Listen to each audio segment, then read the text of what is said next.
Agora, a Bíblia tem muito a dizer a respeito de sensualidade e lascívia e depravação. A palavra lascívia significa a tendência de incitar desejos sensuais. Sensualidade significa o apelo proposital aos sentidos físicos para satisfação pessoal. Talvez lendo um livro pornográfico ou assistindo um filme impróprio.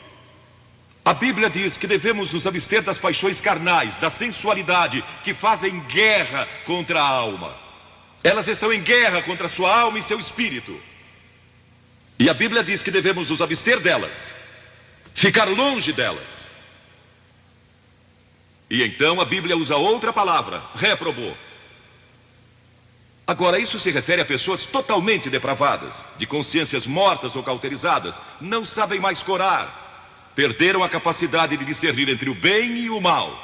E em Romanos 1:28 lemos: e por haverem desprezado o conhecimento de Deus, o próprio Deus os entregou a uma disposição mental reprovável para praticarem coisas inconvenientes. Ou seja, Deus desistiu deles dizendo: vão em frente.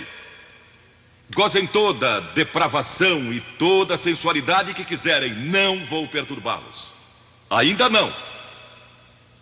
Mas saibam que seus pecados os acharão e prestarão contas no dia do juízo.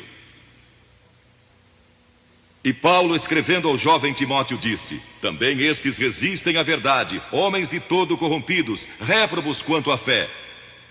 Em outras palavras, rejeitaram a Cristo por tanto tempo que suas consciências se cauterizaram e seus corações se endureceram. E mesmo que o Espírito de Deus lhes fale, eles não podem ouvir.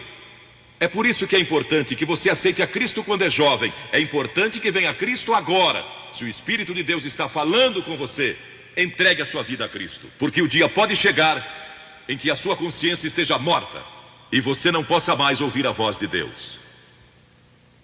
Ela disse: não. Mas Vasti, você vai perder o trono, vai perder suas riquezas, pode até perder sua vida. Ela disse: minha resposta é não. Qual é sua resposta hoje àquelas coisas que são erradas? À mentira, à lascívia, à cobiça, ao preconceito racial? Qual vai ser? Você vai disciplinar seu corpo? Vai permanecer firme às convicções que Cristo e a Bíblia ensinam? Ou vai ceder e seguir pelo caminho largo que leva à destruição?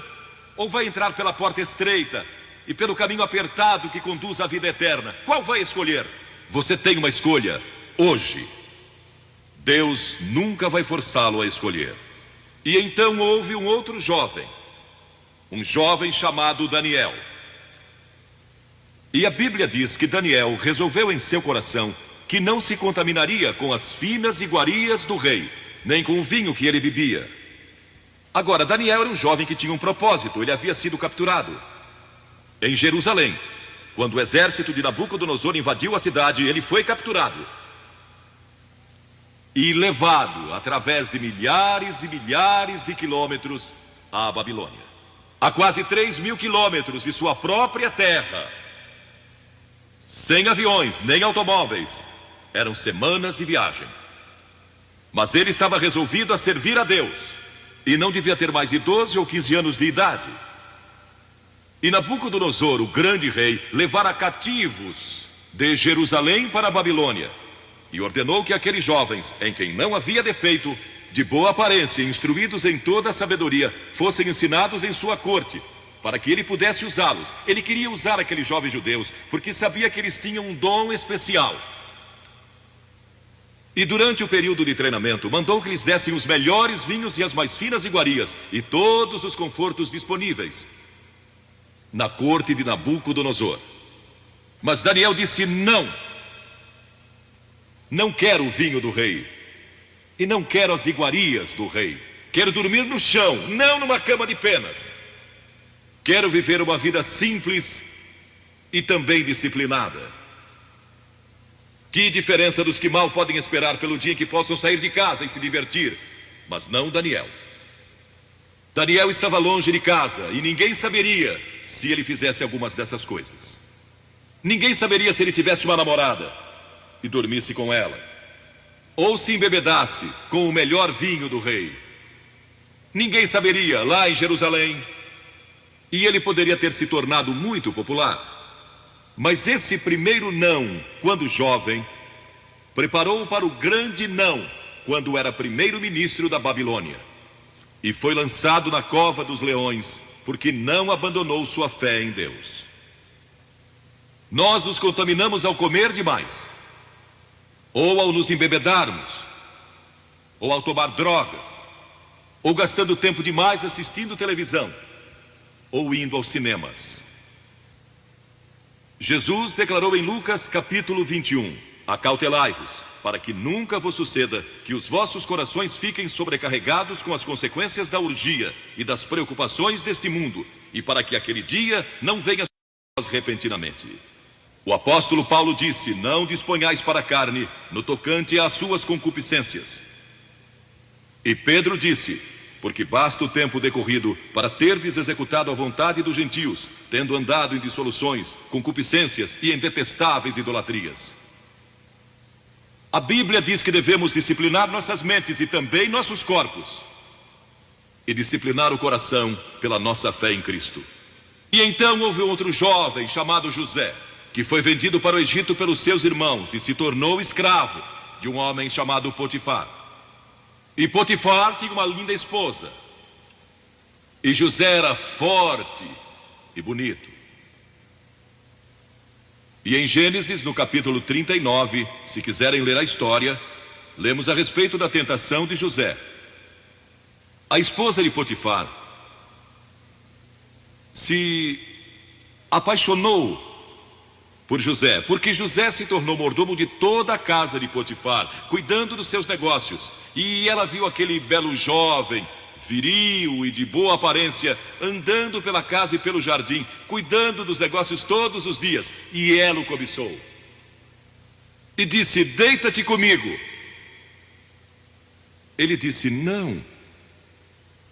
E acrescentou, não posso fazer isso ao meu senhor, que me confiou tudo o que tem, exceto sua esposa. Não posso pecar contra Deus, o Deus dos meus pais.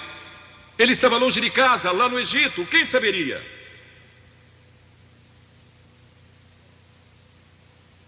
Mas disse não. E quando disse não, na última vez, ela o agarrou e ele fugiu dela, deixando sua capa. E ela começou a gritar, chamando os servos e dizendo, ele tentou me violentar. O que não era verdade. Mas Potifar acreditou e mandou que ele fosse lançado na prisão. E muitos de vocês sabem a história, que ele foi para a prisão. E através de uma série de circunstâncias, ele depois se tornou primeiro-ministro de todo o Egito. E governou o Egito sob o faraó. Deus o guardou e o promoveu. Porque José teve a coragem de dizer não quando foi tentado. Agora, sexo não é pecado. O sexo nos foi dado por Deus para a propagação da raça humana e para nosso prazer, dentro de certos limites que Deus estabeleceu para o matrimônio. As características de um cristão são autocontrole e autodisciplina. E Paulo, escrevendo a Timóteo, disse, conserva-te a ti mesmo puro. Mas como você pode se conservar puro num mundo como este? Como pode se manter puro olhando para as bancas de jornais ou assistindo a alguns filmes? Como pode se manter puro com as tentações que enfrenta todo dia? Não pode, de modo algum, exceto se Cristo está em seu coração, Ele lhe dará força e o poder, porque nenhuma tentação lhe sobrevirá que Cristo não lhe ofereça o meio de escape. Entregue sua vida a Cristo hoje, deixe que Ele controle a sua vida, deixe Ele ser Senhor de sua vida, deixe que Ele controle essa área de sua vida, sua mente, seu corpo e sua vida sexual. Muito obrigado por assistir esse vídeo até o final e se você gostou, não se esqueça, inscreva-se no canal, ative as notificações e deixe seu like para fortalecer nosso projeto aqui no YouTube e comente abaixo. E aí, o que você achou do vídeo? Foi edificante? Irmãos, Que Deus abençoe em nome de Jesus. Amém.